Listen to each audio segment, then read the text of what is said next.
이제 더위가 좀 물러가는 것 같습니다. 비도 조금 왔습니다.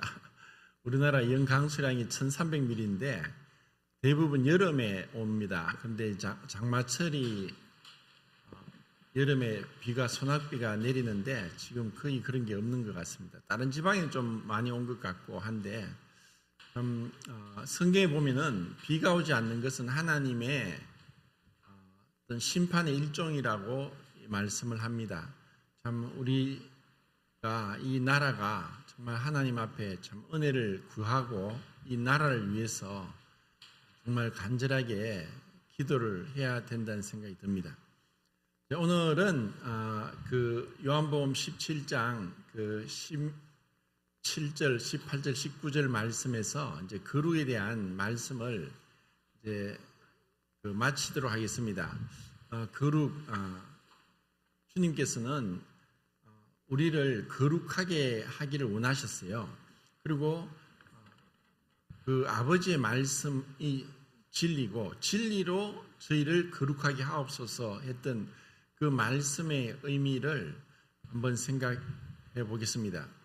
신약 성경 27권에서 거룩이라는 그 원어에 보면은 그 하기오스라는 단어가 229번 나오고 그 동사형 하기아조는 29번 나옵니다. 그리고 또 다른 명사형은 하기아스모스는 10번이 나오는데 다 합치면은 268번입니다.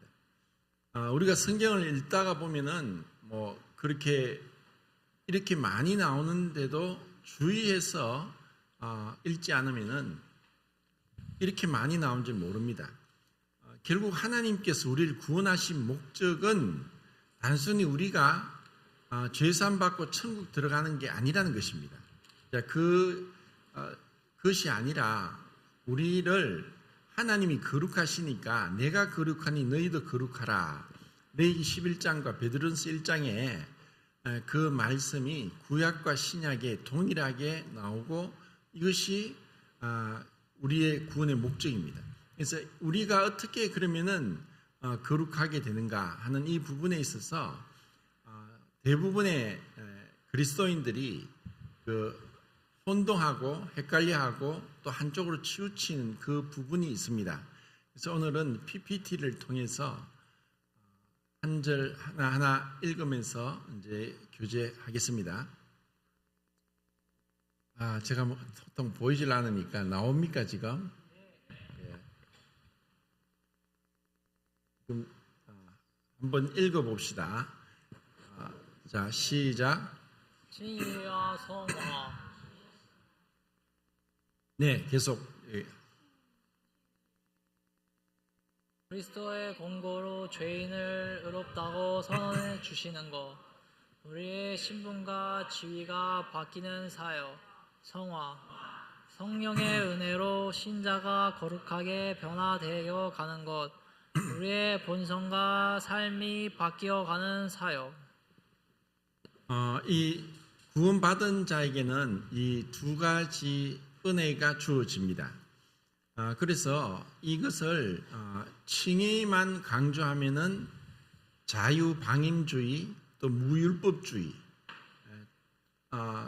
이렇게 흘러갈 수 있고 또 성화만 또 주장하면은 율법주의로 흘러갈 수 있습니다. 그래서 항상 이 균형이 필요한데 이것을 올바로 이제 균형을 잡지 못했을 때 그 구원받고 나서도 많은 이제 혼돈 가운데서 이제 어려움을 갖게 됩니다.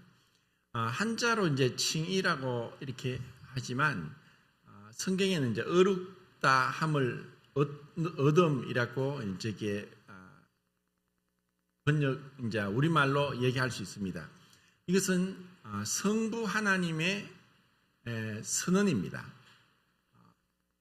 우리가 예수님을 믿게 될 때 그때 예수님의 의로움을 우리가 덧입게 된다. 이것을 이제 성경에서는 정가라고 해서 imputation이라고 하는데 구를 전자 시집 갈 가자 해서 마치 이제 그 여자가 시집 가서 그 친정을 떠나서 시댁 식구가 되는 것처럼 뭐 외국에서는 여자가 시집 가면은 아버지의 성을 버리고 남편의 성을 따르죠. 우리나라에서는 그렇게 성까지 바뀌지는 않지만 그 뭐 출가애인이라 해서 자기 아버지 친정집에서 이제 시댁 식구로 이제 완전히 이제 옮겨지는 겁니다. 이것처럼 증인은 하나님께서 예수 그리스도를 믿는 자에게 더 이상 죄인이 아니라 의롭다라고 재판장 되신 하나님께서 선언하시는 그 선언을 증이라고 합니다. 여기에는 전적으로 하나님의 사역이고 우리의 어떠한 행위도 어떠한 우리의 노력도 들어가지 않는 하나님의 100% 선물입니다. 이것은 하나님께서 믿는 자에게 그저 값없이 베푸시는 겁니다. 그런데 문제는 우리가 이 하나님의 은혜로 의롭다함을 얻던 신분을 갖게 되었지만 우리 본 모습, 우리 실제의 모습은 여전히 죄인이란 겁니다. 그래서 이것을 이제 루터가 시물 페카토 엣 시물 유스투스라고 이렇게 하면서 죄인인 동시에 의인이다라는 말을 했습니다. 신분은 의인이지만 우리가 살아가는 삶에는 많은 죄가 있다는 것입니다. 이런 죄를 어떻게 처리하고 하나님 앞에 온전하게 거룩하게 되는가, 이것이 성화라는 것입니다. 그래서 성화는 그 칭의에 비해서 성령의 사역으로 구분할 수 있습니다. 우리가 그것을 명확하게 구분 못하지만 성경을 자세히 보면은 그런 구분을 할 수 있습니다. 성화는 성령께서 우리 안에서 그 하나님의 거룩하심을 우리 안에 뭐 주입한다, 인퓨전이라고 하는데 우리 안에 우리의 본 모습이 실질적으로 인격적으로 영적으로 변화되어 가는 것을 성화라고 합니다. 그렇지만 이 성화는 한자로 이제 거룩할 성자 될 화자를 쓰죠. 그 하나님 앞에서 우리의 성화는 100% 하나님의 은혜이고 또 100% 우리 인간의 노력입니다. 이게 참 중요한데 50%는 하나님의 은혜고 50%는 나의 노력이다, 이렇게 얘기하면은 또 혼돈에 빠집니다.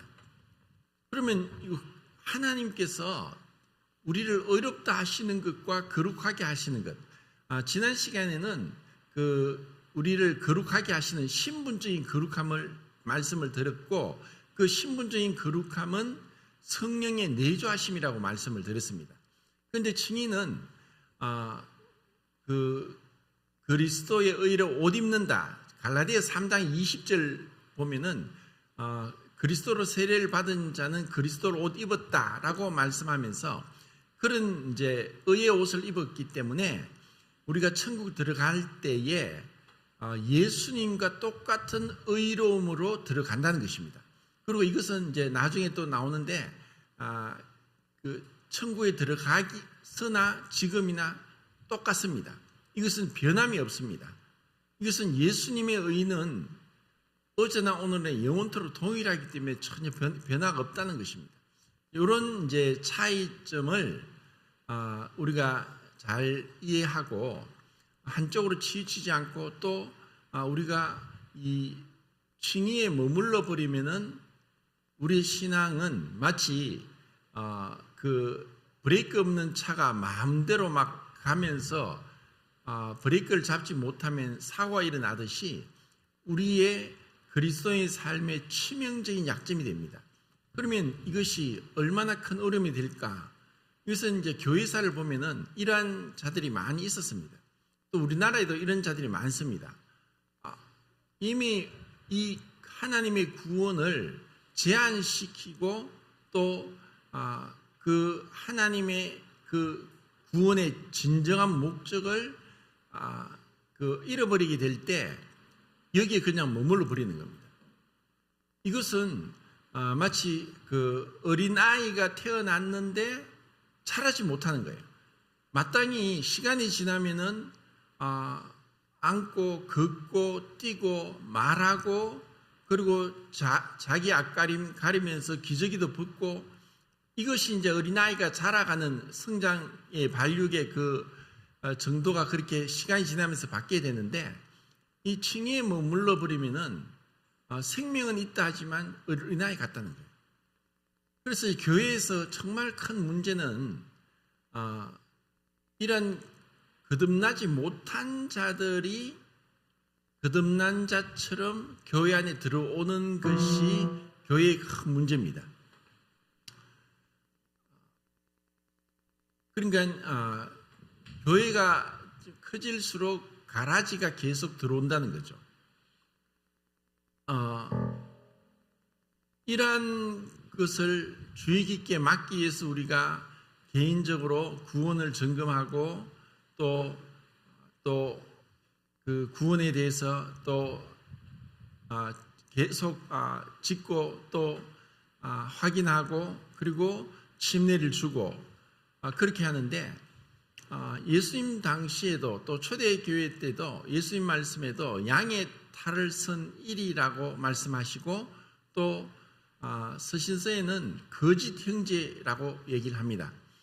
그러니까 양의 탈을 쓴 일이가 교회 안에 들어와 있고 또 거짓 형제가 들어와 있기 때문에 이들에게는 아무리 가르치고 또 교육한다 할지라도 변화가 없습니다. 왜냐하면 하나님으로부터 태어나지 않았기 때문에 거듭나지 않은 자들에게 태어나지 않은 자에게 아무리 교육한다고 되겠습니까? 마치 원숭이에게 사람 옷을 입히고 사람처럼 교육시킨다고 사람이 되지 않는 것처럼 칭의를 받지 못한 자가 이 복음은 어떻게 보면 굉장히 단순하고 어린아이들도 듣고 또 글자 모르는 노인들도 들으면은 이해할 정도로 단순합니다. 그러니까 이것을 본인도 속을 수 있고 또 평생 우리가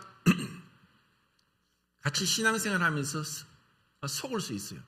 왜냐하면 칭의는 보이지 않는 하나님의 내면적인 사역이기 때문에 우리가 칭의를 받았다고 해서 변화되는 게 겉으로는 전혀 없습니다.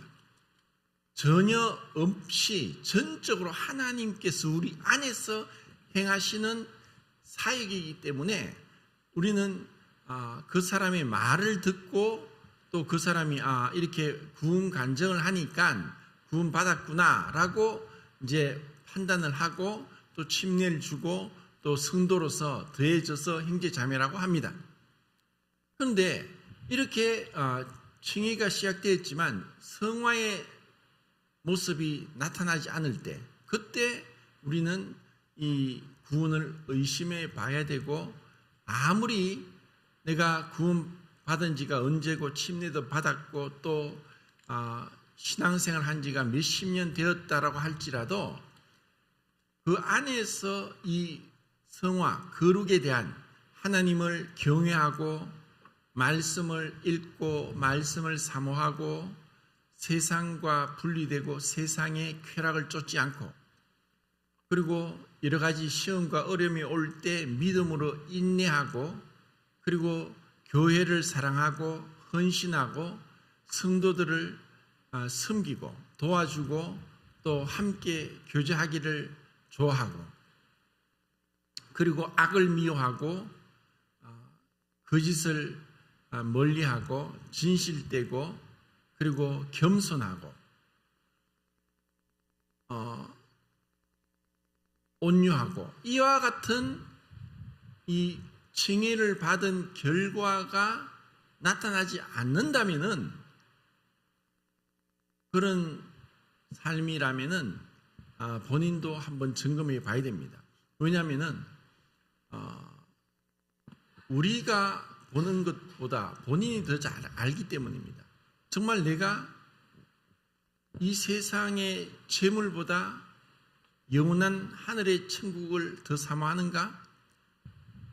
너희 보물이 있는 곳에 너희 마음도 있고 이 땅의 보물을 쫓아갈 때 이 하늘의 보화를 찾지 못한다. 그래서 하늘의 보화를 사라. 너희 소유를 팔아 구제하여 낡아지지 아니하는 배낭을 만들라. 거기는 좀이나 동록이 해하지 못하고 하나님 앞에 하나님이 기뻐하시는 한량없는 보물을 하늘에 쌓아두라 라고 주님이 말씀하셨어요. 그러니까 이것이 우리의 신앙이 자발적으로 기쁨으로 감사함으로 우리가 헌금도 하고 봉사도 해야 되는데 이걸 억지로 하지 않으면 안 되는 것으로 생각한다면은 그건 은혜가 아닌 거예요. 아무도 우리는 교회에서 어떤 강요하지 않고 하라고 하지 않아요. 정말 주님을 사랑하기 때문에 그 사랑을 받은 게 너무 크고 감사해서 이 사랑을 받게 되면 마치 물이 위에서 아래로 흐르는 것처럼 사랑은 위에서 아래로 흘러요. 하나님의 사랑을 받게 되면은 우리도 사랑을 할 수 있는 능력을 가지게 된다는 거예요. 사랑을 받지 않은 자들은 사랑할 수 없어요. 하나님의 사랑을 받은 자만이 이 어떻게 거룩하게 살 건가 하고 삶의 변화가 일어난다는 것입니다. 자, 다음 슬라이드 보겠습니다. 자, 읽겠습니다. 시작. 칭의와 성화의 일치점, 값없이 주시는 은혜. 칭의와 성화 모두 하나님께서 값없이 주시는 은혜에서 비롯됨. 그리스도의 한 사역, 생명의 샘 그리스도에게서 죄 사함과 거룩함이 함께 흘러나옴. 동일한 사람에게서 발견. 의롭다 함을 얻은 사람이 곧 거룩한 사람. 나눌 수 없음. 동시에 시작됨. 의롭다 함을 얻는 순간이 곧 거룩해지기 시작하는 순간. 구원에 반드시 필요. 칭의만으로도 성화만으로도 부족함. 둘 다 동일하게 필요. FF 브루스가 그런 얘기했죠. 칭의는 시작된 영화고 영화는 완성된 칭의다. 하나님 앞에서 어떻게 보면 우리 인생은 나이가 들수록 자기가 죄인이란 걸 양심적으로 압니다.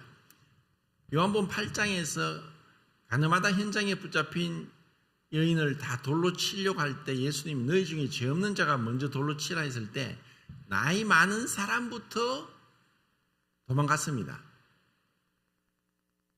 그러니까 우리는 살면서 내가 죄인이라는 걸 알죠. 그런데 이 죄를 우리는 마치 흑인이 구스인이 피부를 희게 할 수 없음 같이 표범이 그 반점을 희게 할 수 없음 같이 악에 익숙한 너희가 선을 행할 수 없다라고 예레미야에서 말씀하고 있죠.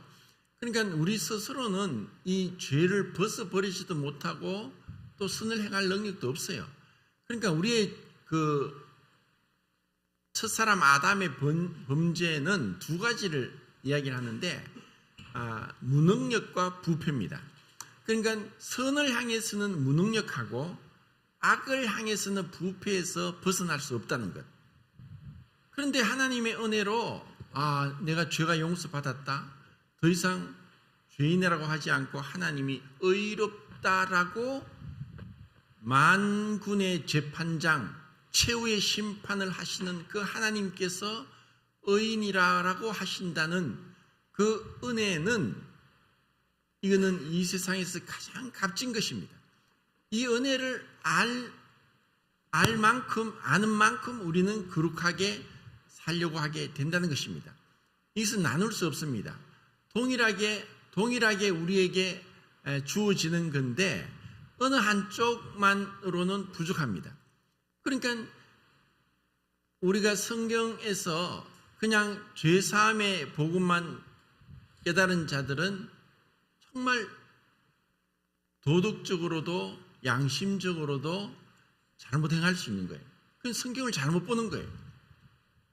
왜냐하면 예수님을 믿는다고 하는 것은 예수님을 따르는 거고 예수님과 같이 동행하는 것이고 예수님에게 속한 것이고 예수님과 똑같이 행하는 것이고 예수님의 마음을 가진 것이고 예수님이 하신 그 길을 따라가는 것인데, 그런데 믿는다고 하면서도 전혀 세상 사람들에게마저 손가락질 받는다는 것은 그것은 거짓된 거예요. 마귀에게 속는 거예요. 그건 거짓 형제입니다. 양의 탈을 쓴 1일밖에 되지 않는 거죠. 이런 의미에서 칭의와 성화는 너무나 중요하고 이 차이점, 그리고 이것은 동시에 모든 우리에게 주어지는 것이고 이것을 우리가 알게 될 때 두 가지를 항상 생각해야 됩니다. 이건 쌍둥이에 같고 손바닥과 손등과 같고 동준의 앞면과 뒷면과 같습니다. 이것은 분리할 수 없는 것입니다. 이것을 분리할 때 우리는 오류에 빠지게 됩니다. 거짓에게 속게 되고 또 이러한 모습이 또 교회에 많이 일어났습니다. 한쪽에 치우쳐서 율법주의 아니면 반율법주의 둘 중에 하나였습니다. 복음을 깨달았다 할지라도. 그래서 먼저는 이 구원받지 못한 자를 잘못 구원받은 자로 교회에서 받아들인 것이 가장 큰 문제고, 두 번째는 구원을 받았음에도 불구하고 이 칭의와 성화를 혼동해서 이것을 구분하지 못함으로 오는 이런 병폐, 이러한 문제들이 교회사에서 2000년 동안 계속 있어 왔던 것입니다. 그러면 어떻게 우리가 거룩하게 지는가? 이게 참 관건이고, 이것을 또 거룩하게 하기 위해서 우리의 인간의 노력을 너무 강조하다 보면은 율법적으로 들리게 됩니다. 왜냐하면은 우리가 은혜를 받았기 때문에 은혜 받은 만큼 주님을 사랑하는 것이 마땅한 도리인데, 이 은혜를 잊어버리면 인간의 노력과 자기의만 나오게 될 때 하나님 앞에서 이것은 인정되지 않는 거예요. 결국 하나님 앞에 우리가 계산해야 될 날이 언젠가 옵니다. 그것은 고린도후서 5장 10절에 우리 각각이 선악간에 은밀하게 행한 모든 일을 그리스도의 심판대 앞에서 우리가 심판을 받는 거예요. 그 심판은 우리가 지옥 가는 심판이 아니라 상급의 심판인 거예요. 마치 올림픽이 끝나고 나서 그 각 경기마다 금메달, 은메달, 동메달 이란 수상식이 있듯이 우리 모두는 다 그리스도의 심판대 앞에 서게 된다는 것입니다. 그런데 이러한 그 심판대 앞에서 우리가 상을 얻을 자도 있을 것인데, 안타깝게도 부끄러운 구원, 불 가운데 얻는 구원도 있을 것이다 라고 고린도전서 3장에 말씀하고 있습니다. 그러면 어떻게 우리가 이런 부끄러운 구원을 받지 않고 우리의 행한 것들이 하나님 앞에 인정받게 되는가? 그러려면은 그것이 내가 한 것이 아니라 바울의 고백처럼 고린도서 15장이죠. 하나님의 은혜로다. 하나님의 은혜로다. 그 하나님의 은혜가 우리 안에 풍성히 부어질 때 자기 자랑이나 자기의가 사라집니다. 그런데 하나님의 은혜가 없으면은 그것도 자기 자랑이고 자기의가 돼요. 그러니까 많은 세상 사람 대부분은 저는 동창회는 안 나가지만 동창회 가면 그런데요. 자기 자랑, 돈 자랑, 자식 자랑, 이런 것으로 막 이 도배가 된대요. 그러니까 세상 사람들은 뭔가 자랑해요. 그 육신적인 거죠. 그 육신적인 자랑을 하는 거죠. 그런데 교회 안에서도 이런 세상이 들어오면은 세상에 있는 좋은 직업을 가진 사람들이 인격적으로 신앙적으로 그런 그 본이 되지 않음에도 불구하고 교회 직분을 맡게 됩니다. 그러면은 교회가 타락해요. 세속화돼요. 그러니까 교회에서 마치 교회의 어떤 성숙은 어떤 성장과 성숙, 외적인 성장과 내적인 성숙을 잘 구분해야 되는데, 외적인 성장이 있다고 해서 다 그것이 하나님 앞에 올바르다고 할 수 없는 것입니다. 왜냐하면 그렇다면은 교파 교회들이 보면은 몇만 명, 몇십만 명 되는 교회들이 많지 않습니까? 그러면 그 교회들만이 하나님께 더 큰 상급을 받느냐? 그렇지 않다는 것입니다. 하나님은 불의하지 않습니다. 하나님은 공정하십니다. 하나님의 눈은 불꽃 같습니다. 하나님은 외모로 판단하지 않습니다. 하나님은 우리의 중심을 보십니다. 중심에 주님을 향한 충성, 진실함, 착함, 그것으로 주님은 판단하시는 거예요. 사람은 외모를 봐요. 겉으로 외모를 보면서 판단하고 그것을 쫓아가는 거예요.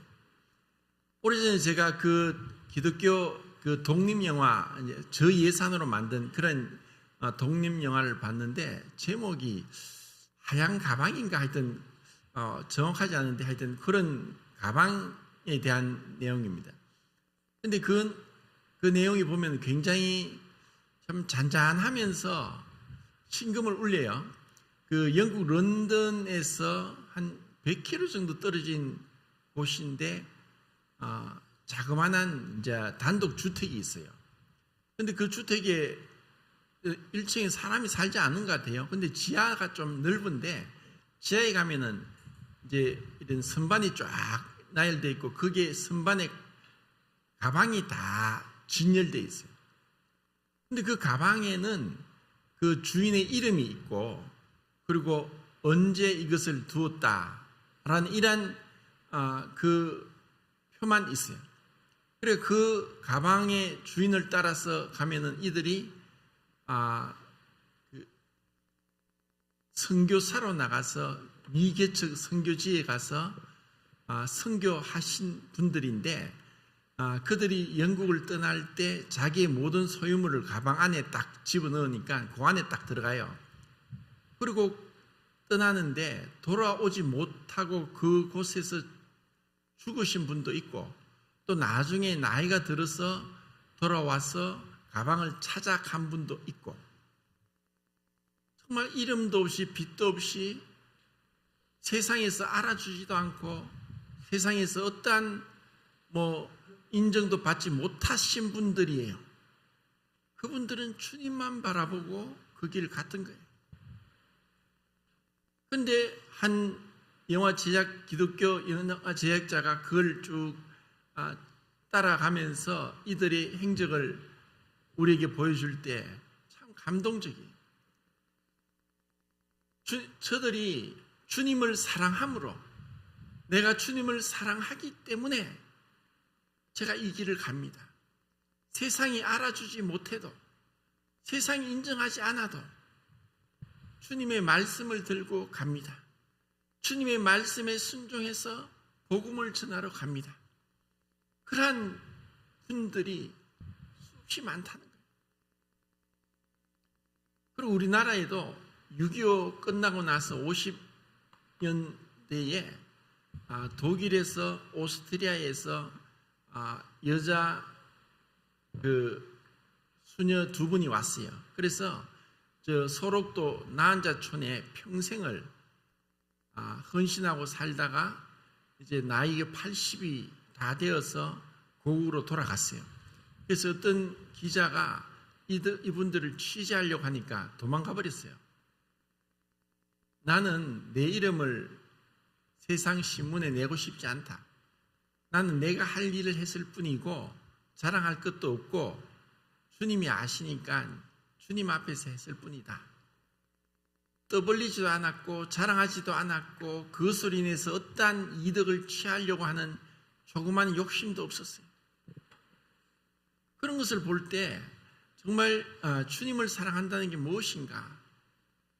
내 안에 그 주님, 그 십자가의 그 고난의 길을 가신 그 주님이 내 안에 계신다면은 내가 그 주님 따라가는 그 길이 가장 행복한 길이라는 거예요. 그러한 길은 환경에 여러 가지 역경에서도 굴하지 않고 계속해서 갈 수 있어요. 사람들이 뭐라고 하든. 왜냐하면은 만약에 우리가 보이는 대로 이성적으로 현실적으로 판단한다면은 정말 이 교회는 지금 없어요. 뭐 많은 어려운 가운데서 벌써 교회가 없어져야 될 상황에서도 주님께서 은혜로 남겨주셨고 우리가 지금 이렇게 예배를 드리고 또 교제할 수 있다는 것, 그것이 주님의 은혜라는 거예요. 자, 그 다음 슬라이드 보겠습니다. 시작. 칭의와 성화의 차이점. 칭의 그리스도의 공로로 의롭다고 간주됨. 의 정과 의의 옷을 입음. 그리스도의 영원하고 완전한 의가 믿음으로 전가되어 우리의 것이 됨. 우리의 행위는 무관하며 그리스도에 대한 단순한 믿음만 필요. 완성된 사역. 믿는 순간에 완전히 의롭다 함을 얻음. 성화. 실제로 내면적으로 의롭게 변화됨. 의의 주입. 그리스도를 닮음. 성령께서 전해주시는 의로 우리 안에서 이루어지나 많은 불완전함이 섞여 있음. 우리의 행위가 대단히 중요하며 싸우고 깨어 기도하며 힘써야 함. 불완전한 사역. 하늘나라 가기 전에 결코 완성되지 못함. 예, 칭의는 완전한 겁니다. 그리스도와 동일합니다. 그리스도의 의로 옷 입었기 때문에 하나님이 우리를 보실 때 그리스도와 동일하게 하나님의 아들로 인정되고 그 하나님의 아들의 의로 천국에 들어가는 것입니다. 우리의 의는 전혀 없습니다. 우리의 노력, 우리의 행위, 우리의 어떠함 하나도 없습니다. 전적으로 100% 하나님의 선물입니다. 그렇지만 성화는 우리 안에 이제 시작된 것입니다. 이 성화의 사역이 계속 우리 안에서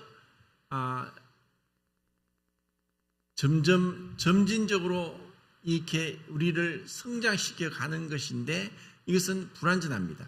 이 땅에서 이미 내가 거룩해졌다. 나는 이제 더 이상 어떠한 문제도 없고 실패도 없고 죄도 없다라고 주장하면 그것도 잘못된 겁니다. 이것은 완전 성화를 주장하는 것은 성경과 맞지 않습니다. 하늘나라 가기까지는 이 성화의 사역은 불완전한 사역입니다. 그렇지만 이것은 주님께서 우리 각자에게 각각 다르게 우리에게 주시는 것이고 또 이것은 전적으로 주님이 역사하실 때 가능하지만 우리가 얼마나 주님을 사랑하느냐에 따라서 달라지는 것입니다. 얼마나 내가 주님처럼 겸손과 온유로 옷 입고 또 헌신적으로 섬기고 그리고 세상과 타협하지 않고 악을 미워하고 진리 가운데 행하고 그리고 하나님을 경외하고 말씀을 사모하고 주야로 말씀을 묵상하기를 좋아하고 그리고 성도를 사랑해서 성도를 섬기기를 기뻐하고 그리고 이 불완전한 또 많은 약점이 있는 성도들에도 불구하고 그들 향해 오래 참고 그들 향해서 주님께서 제자들을 향해서 그들을 그 사랑하신 것처럼 그런 사랑으로 섬겨 나갈 때 우리가 변화됩니다. 이러한 그 인고의 시간과 인고의 그 많은 그 어려움 속에서 우리는 변화됩니다. 그리고 사도행전에서는 우리가 하늘나라에 들어가기 위해서 많은 고난을 받아야 될 것이다 라고 얘기를 합니다. 이러한 고난은 어떻게 보면은 우리를 성숙시키기 위한 하나님의 은혜란 것입니다. 그 식물 중에 나무도 그 나무의 나이테에 보면은 어떠한 환경에서 자랐는지 해마다 하나씩 나이테가 늘어나는데 환경이 좋을 때는 많이 자라지만 그렇지 못할 때는 나이테가 좁아요. 그런데 그런 어려움을 겪은수록 더 큰 폭풍이나 아니면 이런 가뭄에서도 든든하게 서갈 수 있는 것. 흔히 뭐 뿌리 깊은 나무, 뭐 가뭄에 시들지 않는다. 그렇게 얘기하는 것처럼 그렇게 이 고난이 우리를 성숙시키는 것입니다. 도망가지 않고 물러가지 않고 또 정말 말도 안 되는 상황 속에서도 주님만 바라보고 주님이 주신 길이라고 나갈 때 그때 주님은 우리를 성장시킬 겁니다. 자, 그 다음 시작. 야 성화의 차이점 칭의 성장이나 증거가 없음 처음 믿을 때나 이유나 동일하게 어려움 우리의 인격 하나님 앞에서의 지위 자그부터의 구원을 언급함 하늘나라에 들어갈 자격을 우리에게 줌 우리에게 행하시는 하나님의 행위로 다른 사람이 쉽게 알 수 없음 성화 발전적인 사역 살아있는 한 끊임없는 성장 우리의 본성과 마음의 도덕적 새로워짐을 언급함 하늘나라에 합당한 사람이 되게 하고 그곳에서 살 준비를 갖추게 함 우리 안에서 행하시는 하나님의 사역으로 다른 사람들의 눈에 드러날 수밖에 없음. 예, 반복적으로 말씀드리는데 증인은 하늘에 들어갈 수 있는 자격을 준다면 성화는 하늘에 합당한 사람이 되게 한다. 증인은 완성됐지만 성화는 드러난다. 칭의는 그대로 드러나지 않는다. 그래서 칭의로 구원받았다고 할지라도 성화된 모습이 없다면은 그 내적인 보이지 않는 칭의에 대해서 의심할 수 있어야 합니다. 구원받았는데도 교만하고 남을 무시하고 무례히 행하고 또 남의 권면을 듣지 않고 자기 고집대로 행하고 그리고 전혀 변화되지 않고 똑같이 항상 그런 상태로 계속 가는 사람들이 있어요. 사랑은 마치 사랑은 함께 성숙하고 배워가는 건데 부부가 그렇고 교회가 그렇습니다. 부부도 실제로 어떤 부부도 성격이 맞거나 또 취향이나 뭐 여러 가지 식성이나 생활 습관이 맞는 사람은 아무도 없습니다. 저도 지금 거의 30년 이상 결혼 생활을 했지만 안 맞아요. 여러 가지가 안 맞아요. 그런데 인내하고 그리고 배려하고 그리고 섬기고 겸손하고 미안하다 내가 할게 그리고 내가 몰랐네 그렇게 내가 앞으로 고치겠다 이런 식으로 어떤 상대방에 대해서 존중하는 게 있어야 되는데 그렇지 않으면 부부 사이가 그냥 끝장나는 거예요. 교회도 마찬가지예요. 내한테 안 맞다고 해서 내가 떠나는 것은 마치 부부가 이혼하는 것 같은 거예요. 그러니까 안 맞지만 인내하고 주님의 뜻이 어디니까 모든 것을 주님께로 향해서 주님께 뜻을 구해야 돼요. 다윗이 사울에게 죽임을 당하려고 막 할 때 쫓겨다닐 때도 다윗은 기회가 있었는데도 사울을 죽이지 않았어요. 왜냐하면 하나님이 기름 부음 받은 왕이기 때문에 하나님을 존중했기 때문에 사울이 자기를 죽이려고 해도 사울을 향해서 자기가 인간적인 방법으로 대항하지 않았다는 것입니다. 그것이 하나님을 경외하는 모습입니다. 그래서 우리도 하나님을 경외할 때에 정말 말도 안 되는 상황에서도 인내할 때 그때 우리를 성장시키는 거예요. 이러한 것이 성화고 이것이 또 하나님이 우리에게 필요한 거예요. 어떤 교회는 말도 안 되게 함부로 하고 무례히 행하는 사람이 있었는데 그 사람 때문에 전부 다 힘들어했어요. 그런데 그것 때문에 성도들이 자라고 성숙하고 헌신하게 되는 거예요. 이게 원리예요. 하나님이 방법은 그렇다는 거죠. 그러니까 우리 개인의 삶에 있어서도 자신의 삶에 있어서도 마찬가지로 내가 어떤 문제가 있는데 그것으로 뒤로 물러갈 것이 아니라 그것으로 인해서 주님께 더 간절하게 기도하고 나가면은 오히려 그것이 전화위복이 될 수 있다는 것입니다. 자, 그 다음 슬라이드 시작. 구원의 세 단계: 과거, 현재, 미래. 과거, 칭의, 신분, 구원받았다. 현재, 성화. 예, 잠깐만요. 예, 이거는 이제 시간이 다 돼서 제가 설명하겠습니다. 구원은 이제 그 시제로는 과거, 현재, 미래로 구분할 수 있고, 과거는 칭이고, 현재는 성화고, 그리고 미래는 영화입니다. 그리고 이것은 구원받았다, 받는다, 구원을 받을 것이다라고 이제 성경에서 우리말 성경에도 그렇게 나와 있고 성경에 나와 있습니다. 그리고 거룩에 있어서도 이 현재적으로는 거룩함에 이르라라고 하는데 말씀을 한번 찾아보겠습니다. 시간 관계상 그 고린도후서 7장 1절에 보면은 우리가 거룩함을 온전히 이루어 육과 영의 온갖 더러운 것에서 자신을 깨끗하게 하자. 결국 그 거룩한 삶은 죄로부터 깨끗해지는 것입니다. 그 죄는 내 안에 있고 세상에 있고 사단으로부터 옵니다. 그러니까 그 세상과 사단과 육신의 정욕으로부터 우리가 어떻게 자신을 지켜나가는가.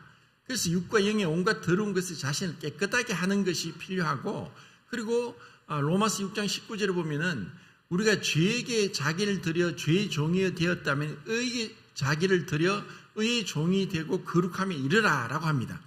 이제는 우리가 주님 앞에 순종함으로 거룩함에 이르는 것이고, 그리고 이전에는 죄에 대해서, 그러니까 세상의 거짓과 마귀의 속임수와 그리고 세상의 유혹과 육신의 정욕으로 우리가 종노를 하면서 그것에 얽매였다면은 이제는 우리가 예수 그리스도와 연합해서 그것에서 벗어났습니다. 이제는 그리스도와 연합된 가운데 의에게 종이 되어 거룩함에 이르라고 하는 것입니다. 그 거룩함에 이르는 것이 요한일서 3장 2절 3절에 보면은 주님의 깨끗하심 같이 주님을 사모한 자는 자기도 깨끗하게 한다라고 했습니다. 그러니까 우리는 세상을 살면서 아무리 자기를 조심해도 세상의 더러운 것에 영향을 받게 됩니다. 보게 되고 듣게 되고 접하게 됩니다. 그러니까 그런 것으로부터 우리를 정결케 하기 위한 것이 경건의 연습입니다. 그것이 기도와 말씀이고 집회 참석이고 그리고 성도들과 교제하는 것입니다. 이러한 것이 있음으로써 우리는 세상으로부터 벗어납니다. 자, 빌립보서 2장을 보겠습니다. 빌립보서 2장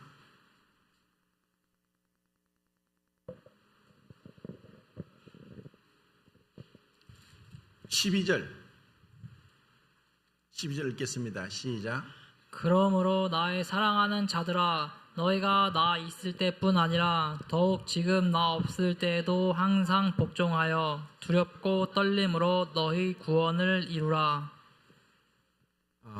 13절 시작.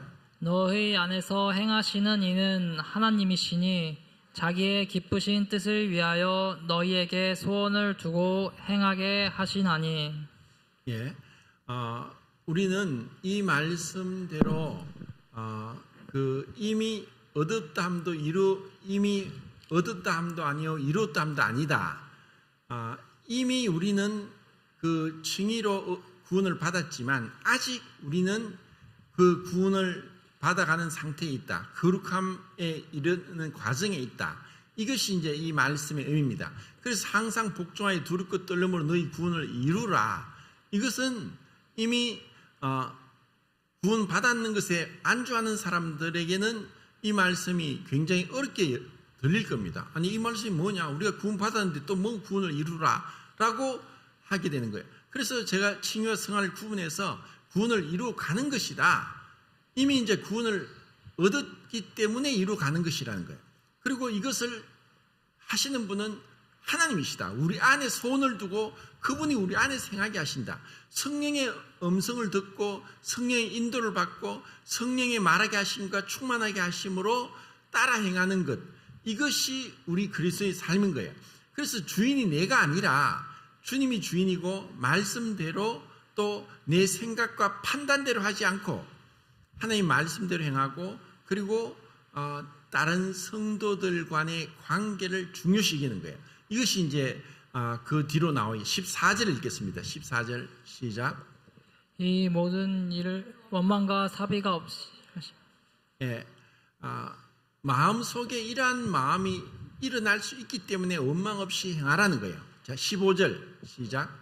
이는 너희가 흠이 없고 순전하여 어그러지고 거스르는 세대 가운데서 하나님의 흠 없는 자녀로 세상에서 그들 가운데 빛들로 나타내며 예, 우리로 하여금 이렇게 하면서 이 흠없는 그리고 빛의 자녀로서 이 어그러지고 사악한 세상 가운데서 하나님의 자녀로서 나타나게 하기 위해서 우리는 이 말씀대로 나갈 때 이 은혜를 입어서 우리는 세상 가운데서 정말 보석 같은 자, 별과 같이 빛나는 자들이 되게 하는 거예요.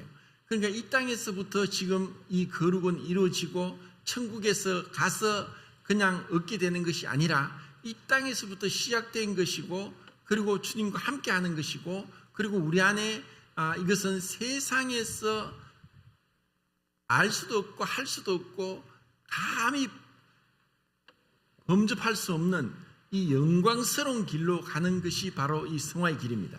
자, 그 다음 말씀 16절이죠. 시작. 생명의 말씀을 밝혀 나의 다름질이 헛되지 아니하고 수고도 헛되지 아니하므로 그리스도의 날에 내가 자랑할 것이 있게 하려 함이라. 그 다음 17절. 만일 너의 믿음의 재물과 섬김 위에 내가 나를 전제로 드릴지라도 나는 기뻐하고 너희 무리와 함께 기뻐하리니 18절. 이와 같이 너희도 기뻐하고 나와 함께 기뻐하라. 야, 이것이 바로 이제 이 말씀의 백미입니다. 이 생명의 말씀을 밝히는 데 있어서 바울이 빌립보 교회에 나와 함께 기뻐하라. 그리고 내가 마지막으로 나를 전제로 부을지라도 나는 기뻐하겠다. 이것은 전제는 제사의 마지막에 붓는 포도주를 얘기합니다. 자기의 모든 것을 쏟아 붓을지라도 나는 기뻐하겠다. 이게 그리스도의 마음입니다. 그리스도는 우리를 위해서 자기의 모든 것을 쏟아 부어 주셨습니다. 이것은 사랑함으로 인해서 주면 줄수록 풍성해지고 기뻐하는 것입니다. 세상은 자기 것을 취하고 얻으려고 하고 자기 중심에 사로잡혀 있습니다. 이것은 무서운 죄입니다. 이것을 벗어나는 것은 사랑이고 헌신이고 주님의 그 뒤를 따라가는 것입니다. 내가 내 자신을 전제로 드릴지라도 나는 기뻐하고 기뻐하리라.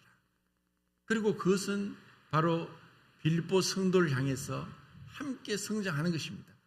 그들에게 부어진 그 바울의 사랑, 그의 희생, 그의 섬김은 지금까지 우리에게 전해져 오고 있고 하늘에서는 별과 같이 빛날 것입니다. 우리가 이것을 소망하고 이 땅에서 비록 참 앞이 캄캄하고 어렵고 또 답답하고 앞이 안 보이는 것 같을지라도 주님을 바라보면서 이 말씀대로 나간다면은 주님으로부터 잘하였도다 착하고 충성된 종아라는 칭찬을 받게 되리라고 생각합니다. 감사합니다.